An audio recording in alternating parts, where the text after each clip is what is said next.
Vítejte u dalšího dílu digitálního kaleidoskopu, podcastu ze světa digitálního marketingu. Každý pátek 20 minut know-how a inspirace od odborníků přímo do vašich uší. Náš podcast může vznikat jenom díky našim partnerům, kterými jsou Smart Emailing, jednička pro váš email marketing a největší digitální a online business konference Czech Online Expo, která se koná jednou za rok v únoru v Praze. Dnes mám tu čest tady přivítat se mnou Ivetu Hrabovskou ze společnosti Gentle Gem a ty se specializuješ hodně, a je to takový tvoje téma, který tady dneska na e-commerce day, kde jsme, tak máš, a to je prodej vlastně takového luxusního produktu na LinkedInu. A já jsem obrovsky rád, že si přijala to naše pozvání sem do našeho obytního auta, protože téma LinkedInu je podle mě něco, co hodně hýbe světem a v rámci nějakého jako social světa se hodně lidí specializuje na Instagram, TikTok, Facebook a LinkedIn je vlastně takovej, že si všichni myslí, že by se měli budovat jenom tu možná firemní značku, občas tam něco jako dát, ale to, že se taky přes LinkedIn dají prodávat drahý produkty, tak to je něco, o čem si dneska budu moc rád povídat. Tak vítej tady. Ahoj, ďakujem Ondro veľmi pekne. My si povedala, že budem volať Ondříku. Takže Ondříku, ahoj. Nie, ďakujem veľmi pekne za pozvanie. Presne tak, ako si povedal, akože ľudia väčšinou predávajú cez tie také bežné sociálne siete, ako je Facebook, Instagram a tak ďalej, ale paradoxne nám úplne, že najviac zaberá LinkedIn. A ja som veľmi rada, že aj na e-commerce day budem rečniť práve na túto tému, pretože vedieť predávať na LinkedIne je naozaj že umenie, ale nie je to až tak ťažké, pokiaľ vieš naozaj to kľúčové know-how. A o tom toto podľa mňa rozberieme dnes počas tohto podcastu. No a v zásadě mě asi zajímá hned to klíčový know-how, protože LinkedIn, já vnímám, že já se snažím být taky aktivní na LinkedInu. Slyšel jsem spoustu nějakých workshopů, byl jsem na nějakých přednáškách, ale vlastně pořád mám pocit, že úplně nevím, jak na to.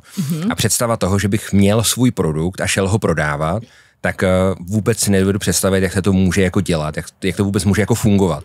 Že ten váš produkt je vlastně jako specifický, že jo? Není to ani služba. Pochopil jsem, že mnohem víc prodáváš přes LinkedIn, než přes e-shop. Áno. A vieš, čo je ten kľúč? Ne. Ja. Ja, Okay. alebo ty, alebo ktokoľvek, kto nás proste sleduje. Pretože tých stratégií predajov ako na LinkedIn je strašne veľa, hej, ale tá najviac úspešná stratégia je stratégia ambasadoringu. To znamená, že ty sa staneš ambasádor svojej vlastnej značky. To je jedno, či je to produkt alebo služba. Skrátka sa staneš ambasádor svojho vlastného projektu, ktorý si vytvoril alebo ktorého si súčasťou. Hej, a ty, keď začneš veľmi strategicky a veľmi cieľene postovať rôzne typy obsahov, že on to nemôže byť také, že teraz mi napadlo urobiť toto, hej, a napíšem. Alebo zajtra, čo ja viem, o tomto by som napísal. Nikdy v živote takto predávať nebudeš. Ty potrebuješ mať zostavenú stratégiu, ktorú musíš mať kdesi ukotvenú, musíš mať kdesi napísanú a proste podľa jednotlivých tých bodov sa proste držíš a už len si plníš chlieviky tých tém. Vysvetlím, hej, veľmi prakticky, aby ten post bol, teda ten podcast bol skutočne o tom, že si ľudia odtiaľ to niečo zoberú. Že ak napríklad ja predávam prémiové produkty, ktoré v sebe obsahujú alkohol, džemy, vyslovene na špeciálne príležitosti, tak jednoducho môjim cieľom je ukazovať ľuďom behind the scene. To znamená, že ako sa tie produkty vyrábajú u nás vo výrobe, potom samotne ja ako autorka musím byť inšpiráciou pre tých daných ľudí. To znamená, že to je druhý veľký chlievik, kedy ja sa snažím v bežných, zdanlivo infantilných situáciách počas dňa, či už je to kaviareň, škôlka, práca, obchodiak, obchodné stretnutie, neviem čo všetko, tak vyťahujem odtiaľ proste také tie aha momenty, zapamätám si aha momenty, mám normálne parkovisko nápadov, ktoré si proste zapisujem a jednoducho snažím sa ľuďom ako keby zdieľiť môj mindset. Ukazujem ľuďom môj mindset, pretože ľudia nakupujú od ľudí, ľudia nenakupujú od značiek. Jasne. A jednoducho presne toto je ten kľúč, že aj tie prémiové produkty, veľmi drahé produkty, na tie sa vedia ľudia namotať, ale namotajú sa cez človeka, ktorý na nich rozpráva. A tak ako niekomu môžem sedieť, tak aj niekomu nemusím sedieť a to je v poriadku, hej. Lenže tým ľuďom, ktorým sedím, tak vlastne tí ľudia ma sledujú, v mnohých prípadoch stalkujú akože na kompletku, hej, že proste každý jeden post vidím, že to sú stále tí istí ľudia a tí sú naši pravidelní klienti. Alebo v mnohých prípadoch to aj nemusia byť pravidelní klienti, môžu to byť takí tí tichí pozorovatelia, neurobia a zrazu pri najbližšej príležitosti proste, kedy budú potrebovať niečo, ako máme my, tak jednoducho im takto proste klapne v hlave a si povedala, Iveta Hrabovská a proste vytvorí sa jedna obrovská spolupráca, čo už sa nám niekoľkokrát stalo, hej. Takže kľúč toho všetkého, keď to takto zrekapitulujem a ukotvím, je ten človek, ktorý stojí za tú danou značkou. A to je jedno, že či to je CEO, alebo si marketer, alebo si sales, alebo ktokoľvek, pretože jedna značka môže mať aj 5, aj 6 ambasádorov z rôznych oblastí, hej. Ale keď ten človek bude rozprávať veľmi strategicky a písať veľmi strategicky, tak je veľmi veľká pravdepodobnosť, že naozaj pritiahne tú správnu cieľovú skupinu, ktorá veľakrát aj si priplatí, len aby nakúpila od toho daného člověka. Ono tohle zní vlastně jako dost jednoduše, ale napadá mě, a možná to napadne spoustu lidí, jak dlouho to trvá. Protože dostat se jako do momentu, že konzistentně tvořím nějaký content, píšu, jsem vidět, jsem ambasadorem značky, tak jak dlouho ti trvalo, než opravdu si se stala vlastně jako ambasadorem značky a začalo to fungovat? Mm-hmm. No, ty sa ambasadorom staneš v momente, kedy si to povieš, hej. Okay. že som ambasador, bum, hej, proste do minúty a si tam. Ale to, kedy z toho začneš zarábať, dobrá otázka. Ja som začala 3,5 roka dozadu, počas covidu, hej, vtedy, kedy ľudia boli doma, boli proste obmedzenia, neviem čo všetko, V tej dobe, 3,5 roka dozadu, proste výraz na LinkedIne, takto. Proste jak nič, normálne, že jak nič, proste ten brand Everness proste sa ti veľmi rýchlo proste akože rozšíril.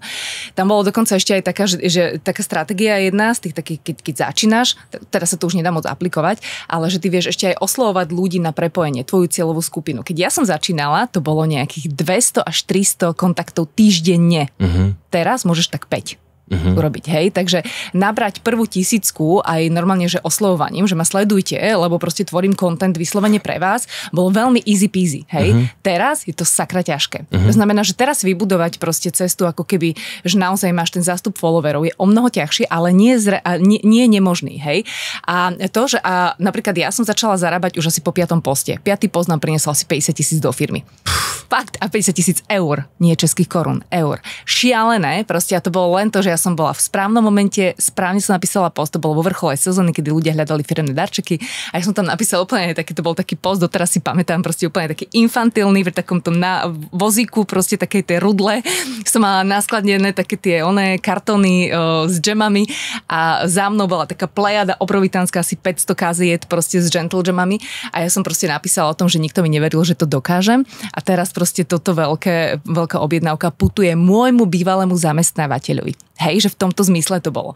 A proste to malo cez 150 000 videní, akože ten daný post, hej, že šialené mi z toho prišla im cez 25 objednávok. Normálne, že a to boli také, že veľmi veľké objednávky, že od Mercedesu, neviem čo všetko, hej. Takže ja som mala akože veľmi úspešný štart a to bolo proste takéto pomastenie ega, vieš, že si hovorím, ty kokos, proste super, valíme. To som sa chtěla zeptat, jak si se cítila v ten moment. No výborne, pretože lebo ja som do seba veľa investovala ešte, preto to nebolo také, že ja som si povedala, že idem teraz postovať na LinkedIn. Nie, to bolo proste kopec peňazí investovaných do mňa. Som dala v tej dobe, to bolo pol roka učenia, okolo 5 000 eur do seba, hej. Teraz, po 3,5 roka, mám za sebou okolo 25 000, čo som do seba investovala iba na učenie sa na LinkedIn. Hej, Okay. Takže ja každú jednu konferenciu, školenie, pobyt, neviem čo všetko, čo niekto vytvorí, tak som tam. Lebo ja si vždycky hovorím, že jednoducho, čo je len jednu myšlienku, keď si odtiaľ zoberiem niečo nové, čo neviem a aplikujem to do praxe, tak vlastne tá návratnosť tam určite bude. A preto akože ja teraz aj pomáham rôznym značkám proste v tom budovaní, lebo viem, že to viem a viem, že čo tí ľudia a školitelia nerobia proste a čo mne proste zábera. A to je presne to, že vedieť písať a myslieť LinkedInovsky. To je taký ten pojem, ktorý ja som si akože udomácnila, pretože myslieť LinkedInovsky znamená to, že aj teraz, keď so mnou rozprávaš, tak môžeš napísať post o tom, že mal som rozhovor inšpiratívny s Ivet Hrabovskou, hej? Alebo myslieť LinkedInovsky znamená, že ti v hlave utkveje 1 alebo 2 aha momenty. A proste ty si vyťahneš jeden aha moment od Ivety Hrabovskej a napíšeš o tom post raz niekedy s monetizáciou na toto tých lídov, že prekliknite sa na ten podcast, pretože fakt to stojí za to. A druhý aha moment si necháš v zálohe a keď budeš chcieť ľudí zase vrátiť do nejakých podcastov, to zase vyťahneš aha moment. A to je presne to, že keď aj ľudia chodia na konferencie alebo kdekoľvek inde, tak väčšinou vieš, tam máš také tie posty, že bol som na e-commerce day a bolo super a catering bol fajn a speakery boli brutálni. What? To nikoho nezaujíma na LinkedIne. Nikoho, chápeš, že ty si tam bol. No a ja som tam nebola, lebo som kojila, hej, napríklad. Proste tak som teraz nervózna. Ale keď odtiaľ vyťahneš jeden aha moment, od nejakého speakera a potiahneš celý ten post o tom, že to bolo presne toto, čo si odtiaľ to berieš a ďalších 10 proste myšlienok máš v zálohe, pretože ty vieš, že musíš plniť ten LinkedIn, tak sem tam vyťahneš proste ešte ďalší aha moment a ďalší a ďalší a ďalší a zrazu nemáš jeden post, ale máš 10 postov v priebehu 10 týždňov. Chápeš? Myslieť LinkedInovsky je extrémne dôležité, pretože aj teraz, keď spolu vyjdeme von, tak keď pôjdeš do shopping centra, si kúpiť proste neviem čo, hej, žuvačky a uvidíš tam nejakú situáciu, hej, tak si povieš, že aha, o tomto by som mohol napísať. A to aha znamená myslet LinkedInovsky.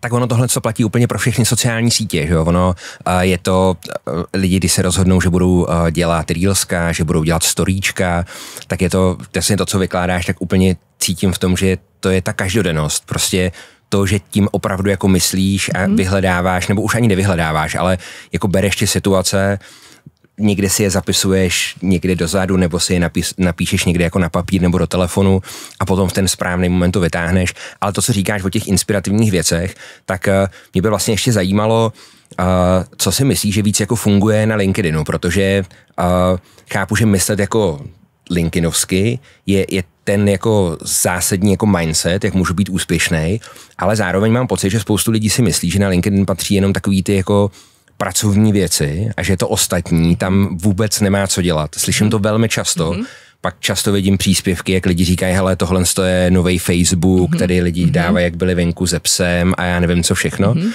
Patří i tyhle věci podle tebe na takovouhle sociální síť? Patria, ale musí to mať hodnotu. Vieš, toto je opäť to, že čo ja ľudí učím a čo veľmi rada je takto do eteru úplne, že poviem, že aj venčenie psa tam dajte, ale musí to mať hodnotu. Vieš, dám zase príklad. Idem venčiť psa, hej, a sme kde si na lúke, a proste kebyže som nemala to LinkedInovské myslenie, tak si poviem, že potrebujem dnes niečo dať, lebo už som týždeň nič nedala, hej, a teraz, že vieš, proste odfotíš sa, selfie, hej, so psičkom, bum. A si povieš, že what? To nikoho nezaujíma. Ale keď ja som raz dala takýto post, keď to venčenie psa sa môže spojiť s tým, že si videla v diaľke nejakú situáciu, ktorá v tebe zarezonovala. Ja neviem, že niekto sa k niekomu začal nejak inak správať, netradične, ľudskosť, človečina, čokoľvek, hej, alebo že sa ti stalo počas toho nejaký aha moment, že jednoducho ti napadlo nejaká brutálna myšlienka, ktorá by ti možno nenapadla, keby si sedel v tom kancli. A už len takéto drobné veci, keď ty si začneš uvedomovať, že vlastne čo ti prišlo pri tom venčení, hej, tak keď toto tam dáš, tak vlastne kľudne to tam daj. Kľudne daj tú istú fotku s tou istou selfie a si povieš, že konečne proste som počúvala svoj šiestý zmysel a povedala som si, že musím ísť preč z toho kanclu. Vyšla som von, 15 minút som sa s tým mojím psom prechádzala. A možno aj rozprávala. A možno aj rozprávala, ja sa s mojou Larou rozprávam. A normálne, že mi napadlo hento, proste brutálna myšlienka, môj typ je, proste vypadnite z tej kancelárie, proste naozaj počúvajte svoj šiestý zmysel.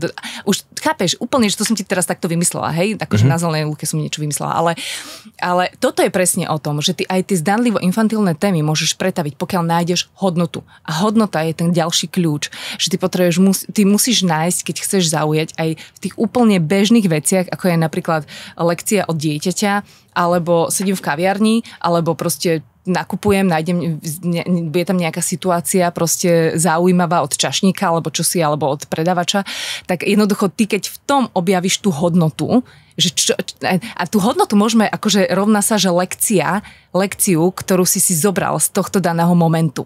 Hej? Lebo veľakrát ľudia nevedia, že čo je to hodnota. To je tá lekcia, ktorú si zobral, hej? Alebo zobrala. Takže ak tam je tá lekcia, tak si povieš, že výborne. A ja mám napríklad parkovisko nápadov mám v telefóne, v diári, v počítači, kdekoľvek, proste, že jednoducho mám to, normálne si to zapisujem, vieš, a normálne tam mám také akože chlieviky a si poviem, že situácia pri rýchlych kasách, hej, a proste mám to v parkovisku nápadov a keď niekedy neviem čo, tak to proste vyťahnem, hej, aby tam tá konzistentnosť bola, aby som naozaj postovala aspoň 3-4 krát do týždňa. Ja totiž, mne sa povedl jeden LinkedInový post. Jakože povedla, já jsem na sebe patřičně hrdý. Ano, hned po novém roce jsem koukal na dokument o Avicim a měl jsem z toho, a to, co říkáš, měl jsem z toho nějakou jako myšlenku, měl jsem nějaký aha moment, ten jsem napsal, i když můj dar není úplně dar písma, ale samozřejmě AI mi v tom jako obrovsky pomohlo, aby vůbec to i gramaticky bylo jako správně a měl jsem skoro 200 000 dosah. Wow. Ale úplně podle mě jako skoro z ničeho. No tak ale dobre, tak teraz povedz, o čom si písal a ti poviem ten kľúč. A tak ono to bylo hodně o mindsetu, o tom vlastně to, co Avicii jako prožil, že jo, za 10 let si vlastně odžil celý svůj život, už neviděl ten smysl, introvert, dělal věci, který nechtěl dělat, okolí ho tlačilo do toho, že tyhle věci musí dělat a on je furt dělal, pak říkal, že už je nechce dělat, ale okolí ho furt tlačilo, že to musí dělat, protože ten výsledek pak byl, že už jako celý ten život nedával smysl a stalo se, co se stalo a v 28 letech spáchal sebevraždu a v 18 letech začal být DJ, takže v zásadě za 10 let odžil úplně všechno a bylo neuvěřitelný, jak pro mě velmi jako inspirativní i v tomhle tom formátu, jak hodně tlačili na ten výkon a vlastně ho úplně vyždímali. Že on dokázal hrát v pondělí, v úterý, ve středu, ve čtvrtek, v pátek, v sobotu, v neděli, ale všude na světě. Áno. A vieš, čo bol kľúč toho, že to bolo tak virál? Že ty si vlastne len prerozprával príbeh, ktorý ľudia zažívajú dennodenne. A to je tá case study, tá životná case study. Ty keď ti veľakrát použiješ aj v tých príspevkoch životné case study niekoho druhého, nemusíš ani menovať, hej, že proste môžeš to kľudne dať no name, že stalo sa toto a toto, hej, taká situácia, doviedla ho k tomu a stal sa total fatal, hej. Tak jednoducho toto je presne to, čo je brutál inšpiratívne. Ty to len vlastne to, čo ľudia možno vedeli, čo si kde si akože prečítali, si to len vlastne preniesol do postu. A to, že si to ty preniesol do postu, pre ľudí znamená, že aha, veď ten Ondro rozmýšľa úplne rovnako ako ja. A že proste on má také a také hodnoty, pretože niekto by si povedal, že bože môj, to čo, zamakám 3 roky, 4 roky svojho života, chápeš? Lenže ty si vlastne akože pravdepodobne do toho postu dal to, že hej, bacha na to, palec hore. Že on to není sranda, proste keď tlačíš na pilu, hej. Neviem, nevidela som ten post, ale toto je presne to, čo u ľudí zaberá, čo milujú čítať, hej? Že proste to sú tie životné fuck-upy, proste na ktorých sa musíme ponaučiť. Říkáš psát, fungujú na LinkedInu víc psaný věci nebo videa? Ja dávam viac videí ako psané, ale akože teraz, keď som bola na poslednom školení, že Trendy 2025 na LinkedIne, tak tam písali, že mení sa ako keby taký ten užívateľské správanie na LinkedIne a že oni aj keď pozerajú video, tak v mnohých prípadoch, aj keď vidia, že je to video, tak oni si nechcú pozrieť to video napriek tomu, že tam sú titulky, ale radšej si chcú prečítať. Hej? To znamená, že ty potrebuješ ako keby stucnúť to, čo máš vo videu aj do postu. I do toho textu. A hej, presne tak. A naopak pre ľudí, ktorí dajme tomu nemajú radi písanie, tak vlastne to video musí byť kompletne ako keby dôveryhodné, musí byť na kompletku proste vypovedaná tá myšlienka. Hej? Takže treba mať ten balans, hej, medzi tým. A to, čo ja som napríklad vždycky robila, že videá na šírku, no teraz, že proste videá na výšku, pretože si sa dostaneš do tých kvázi shorts, čo tam sú, hej, a to je veľká šanca, keď je niečo virál, tak vlastne sa tam dostaneš. Takže preto sme vlastne všetko už išli ako keby na výšku, takže máme veľa vecí, ktoré proste teraz ako keby sa menia. Ale keď sa pýtaš na formáty, tak určite, že tam treba striedať. Pre tých ľudí musíš byť zaujímavý. Tam kebyže si stále postoval len videá, tak si povie človek, že dobre, hej, časom sa proste akože už zunuješ, hej, tým ľuďom. Takže treba robiť posty, treba robiť normálne videá a treba robiť aj karusely. A karusely je niečo, čo poradím všetkým vašim počúvateľom, teda aj sledovateľom, lebo karusel je to, že keď ty si nejaké fotky proste, alebo proste čokoľvek, alebo nejaké vizuály, nejaké grafiky, ako keby uložíš ako PDF-ko a nahodíš to ako dokument. Hej?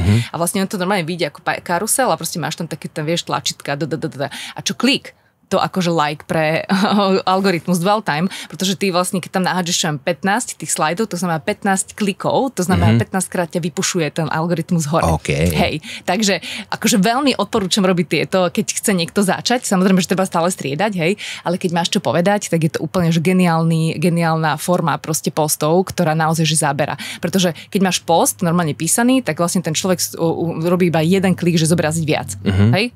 That's all. Ale keď máš proste karusel, tak 5, 10, 15, 20, ak je to zaujímavé, kľudne aj 30, neviem, koľko tam je obmedzenie, hej, ten maximum, tak kľudne to proste vypušuj, hej, len tam musíš mať to, že ten človek to dopozerá do konca, hej. Aha. Nám už se chýlí čas ke konci, ale já teď odejdu úplně od LinkedInu, protože jsem ještě slyšel, že spolupracuješ i s Michalem Pastierem. A to je, myslím si, že vzhledem k tomu, jak vydal svou žltou knihu, měl svůj žltý event a já jsem ho minulý týden viděl na konferenci online v Ostravě, tak mě vlastně zajímá to, tak zajímá soukromně mě a uvidíme, jestli to bude zajímat i lidi, co si nás budou poslouchat, jak se ti s ním spolupracuje. Bože, výborne. Akože, že teraz to bude taký product placement. Jo, ale ja som si v pohode, idem do toho. Nie, vieš, je to super. My sme sa totiž to k ním vrátili už niekoľkokrát, lebo oni nám vlastne redizajnovali celý brand, Gentle Jam, oni nám vlastne robili ten celý nový packaging, proste redizajnovali nám logo, celú tú brand identitu, proste nám, tie brand kódy nám proste nastavovali a tak ďalej. Toho, čo vlastne je teraz. No a my teraz ideme, v septembri by sme chceli vypustiť takú novú líniu, mass marketovú produkt, taký mass market produkt, ktorý vlastne vypušuje ten high level produkt, ktorý je teraz Gentle Jam. A budú to proste prvé jammy v tube, ktoré vlastne budú široko ďaleko, hej. A vlastne oni nám kompletne celý ten nový produkt, tú novú produktovú líniu nám vlastne dizajnujú a ja som strašne rada, že sme sa zase k ním vrátili. Akože je pravda, že sú drahí. Ale však aj my sme drahí, hej, proste ale aj za nami ľudia chodia, proste a chcú len nás, hej, takže ja keď som videla vlastne výsledok Go Big Name, čo nám robili s Gentle Jamom, tak som vlastne presne vedela, že keď budeme robiť nové produkty alebo nové produktové línie, nové packagingy a tak ďalej, ideme za Go Big Name. Poznajú nás, proste máme sa radi, už máme skôr taký kamarátsky vzťah, by som povedala, takže ja to len a len odporúčam, pretože on to nie je len o tom, že ten človek ti príde urobiť nejakú grafiku. My máme normálne strategické porady. Proste toho, že akú marketingovú stratégiu zvoliť, akú, neviem, obchodnú stratégiu zvoliť, ako to celé nastaviť tak, aby to bolo komunikačne, že takto, aby to zapadlo, pretože my ideme úplne za novou cieľovou skupinou, to znamená rodičia, deti, lebo to bude celá nealko verzia, ako keby tých tub. Takže náš cieľ, a hlavne tam je hravosť, osť, to znamená, my sa ideme hrať tými jamami, budeme kresliť, písať, takže bude to veľmi akože úplne, že iné, že keď sa povie jam, tak teraz si povieš, že wow, že my sa prakticky chceme dostať do každej jednej domácnosti, akože v rámci tej kategórie ľudí, ktorí kupujú jammy. A toto je presne to, že ja som vedela, že veľmi ťažko budem hľadať nejakú firmu, ktorá by toto akože navnímala. A keď som prišla za Michalom a povedala som, že počuj, že ja chcem hravosť z toho jamu, on normálne to boli tie očičká, hej, a už len prišiel tým dizajnerov, grafikov, proste CEO tam bol a proste som im vravila, že vlastne celú svoju víziu a oni normálne, že wow, že oni sa už na to tešia, proste, vieš. Takže mi sa s nimi strašne dobre robí, ale to je presne taký ten match. Že to asi poznáš, že jednoducho na to, aby veci klapli, tak jednoducho to potrebuje vzťahovo klapnúť, hej? A vtedy to podľa mňa pôjde takto, veľmi jednoducho, hej? Takže podľa mňa čo pritiahlo je skôr tá personalita, skôr ten entuziasmus, ktorý v Big Name majú a hlavne profesionalita, to je jasné, hej? Ale skôr ta človečina, ta ľudskosť. Jo, to úplně si dovedu představit, když jsem řekla, že chceš mít jako hravost, tak to přesně bylo něco, kde oni to vidí a z toho, co jsem Michala poslouchal a jak ho mám jako navnímanýho, tak tohle jako věřím, že je přesně to, co v něm jako velmi zarezonovalo a kdy vidí vlastně díky tomu ten jako obrovský potenciál na tom trhu, protože já jsem se včera bavil s Martinem, který jsem tady potkal, nebo dneska ráno, říkal, že teď máte i se natáčely videa, když poprvé lidi ochutnají jam a tu emoci a to úplně vidím, že to přesně do toho celého jako konceptu zapadá. Je to hravý, je to hezký, je tam nějaký jako wow efekt, je tam nějaká emoce a mně se líbí, že ten brandový marketing a vůbec celkově ten marketing, tak na jednou z těch velmi složitých věcí se vrací k takovému tomu základu, že tam je prostě ta emoce, že tam je ta radost, že je tam práce s tou vůní, s tím hmatem a jsou to úplně ty základní věci, které fungovaly v marketingu úplně vždycky. Ano. A postupem času spoustu firm od toho úplně utíká, protože hledá zázračný klíč a ve výsledku je to prostě zase jenom ta jednoduchost. Presne tak, Ondro. Toto je aj ďalší kľúč proste k tomu všetkému, pretože si vezmi, že nielen my v rámci Gentle Jamu, my totiž to teraz veľmi ideme tlačiť takú tú komunikáciu tej človečiny, tej autenticity. Preto proste budeme mať tú kampaň 100 ľudí, 100 našich potenciálnych zákazníkov, možno aj stávajúci, ja neviem, vôbec netuším, kam to všade pošlo, hej, ale proste presne sme od nich chceli, že žiadne stylované proste videá, žiadne strihy, nič, proste normálne takto tu položte telefón a normálne otvorte to, proste pukne tá flaštička a ješ. A ten prvý dojem proste, že ktorý ty máš. A toto je presne to, že aj Diana Rodriguez proste, hej, kebyže ty kabelky nádherné, drahé, proste mala furt nastajlovaná na tých krásnych modeločkách, hej, tak sa nestotožníš s tou ženou. Ale ona začala proste ťahať ten brand Everness, celé tej značky, proste začala ťahať štýlom, že dopraj si, maj tú Dianu, hej, a tak ďalej. A my vlastne toto isté chceme aj s Gentle Jamom, že vlastne my prechádzame od štádia, že na výnimočné príležitosti pre top high klientelu, prechádzame do komunikácie, že daruj si ten Gentle Jam, akože dopraj si ho, proste fakt, akože tá chuť je tak bohovská, že to proste musíš zažiť, hej. A nekupuj to druhým, kúp si to samému seba, hej. Takže my ideme veľmi do takej tej odľahčenej komunikácie a to inak máš úplne vo všade, že vo všade, aj tých veľkých značkách, ja neviem, Volvo, Mercedes a tak ďalej. Prečo je Mercedes ajačková rada? Hej, pretože aj alebo tie lacnejšie rady, hej, že proste máš tie drahé rady, veľké, proste, ktoré už majú tí buržuje, ale potom majú aj tie úplne základné rady Mercedesové, aby aj ten 18-ročný podnikateľ sa cítil proste, že sedí akože Mercedes, hej. Alebo Volvo, ja som Volvo pozitív, hej. Proste, a my napríklad sme kupovali Volvo presne kvôli tomu, že bezpečnosť, lebo mám rodinu, hej, mám 3 deti. A doteraz vždycky bolo Volvo, že proste taká tá, vieš, akože nedostupná značka. Oni tiež začínajú robiť rady také, že aj pre normálnu proste klientelu, hej, aby boli dostupnejší, viac sa ťahajú k tej človečine a tak ďalej. Takže podľa mňa u všetkých aj tých prémiových luxury značiek platí, že si rozšíria ten lievik zákazníkov v momente, kedy začnú im hovoriť, že vlastne áno, že my sme aj pre teba. Hej, len ty o tom ešte nevieš. Jasně. Super, moc děkuju a užij se zbytek dne. Moc díky, že se tady byla. Moc díky za všechny ty pointy, který si řekla. Já mám aspoň 2-3 highlighty, který si napíšu si je na LinkedIn. Využiju toho a pak ti dám vědět, jak mi to zafungovalo. Děkuju moc. Super, Ondro, ďakujem veľmi pekne aj za tvoj čas a teda pevne verím, že aj všetci, čo nás počúvajú a pozerajú, takže si odtiaľ to zobrali aspoň jednu inšpiratívnu vec. Ďakujem. Super, díky moc. Čau. Tak tohle byl další díl podcastu Digitální kaleidoskop s naším hostem Ivetou Hrabovskou a já věřím, že si z něho odnesete minimálně 1, 2, 3 inspirativní věci.